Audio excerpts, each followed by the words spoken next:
Alright, let's talk about something that's been sitting heavy on my mind, the tragic situation of Samuel Monroe Jr., the actor most of us know from Menace II Society. You remember that movie, right? It's the gritty 90s classic that painted a raw picture of street life in South Central LA.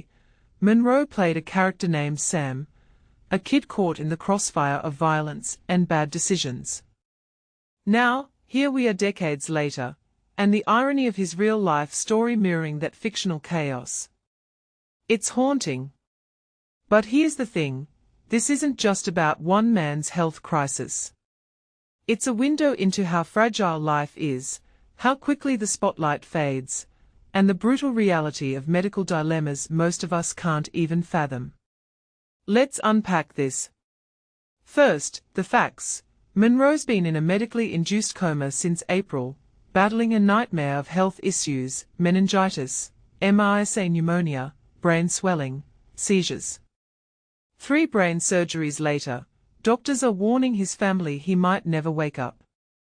His wife and family are now staring down the barrel of a decision no one should ever have to make. When do you let go? But here's what stands out to me. The guy who once played a character symbolizing reckless youth is now trapped in a body that's failing him. That contrast.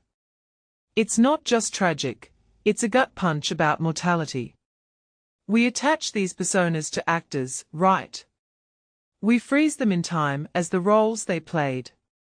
But Monroe's story screams, hey, these people are human too. And honestly, that's what makes this so unsettling. Let's get into the weeds here.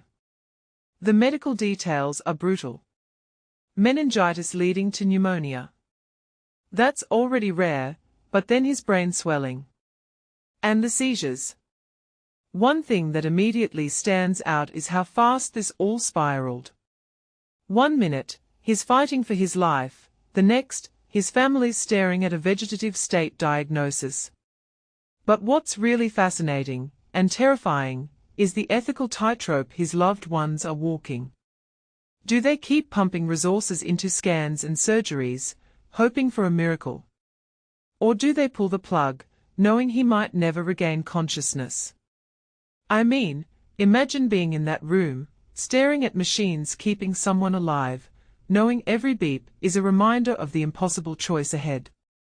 It's not just a family dilemma, it's a universal question about dignity, hope, and when to surrender. Most of us haven't faced this, but Monroe's case forces us to confront it. And here's a layer a lot of people aren't talking about: the role of celebrity in these situations. Monroe wasn't a megastar who'd be plastered on every tabloid. He was a character actor, a guy who had his moment in the 90s but faded from the mainstream.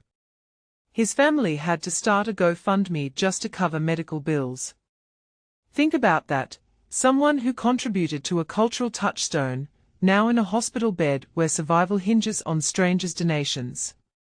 What does that say about how we value artists? About how the healthcare system treats those without generational wealth? This isn't just a Monroe family tragedy, it's a symptom of a broken system that lets talent slip through the cracks until it's too late. If you take a step back and think about it, there's a deeper pattern here. Monroe's case isn't isolated.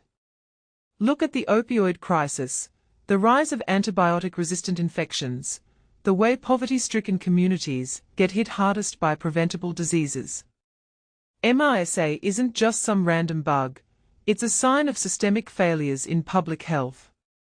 And when it collides with a life like Monroe's, a man who symbolized a certain kind of resilience in his acting, it becomes a microcosm of all these larger issues. We are not just watching a man fight for his life, we are watching a society grapple with its priorities. So where does this leave us?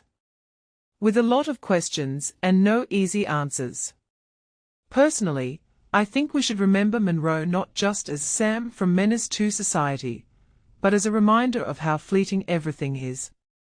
The movie's tagline was, "There's no honor among thieves, and no future without hope." But what if the real message here is darker? That even hope has an expiration date. That no matter how iconic your role, life doesn't owe you a happy ending. And maybe that's the point. Maybe Monroe's story, in all its heartbreak, is a call to rethink how we treat people, not just celebrities, but everyone, when the cameras aren't rolling. What do you think? Drop your thoughts below.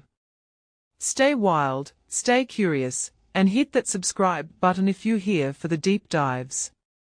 See you next time.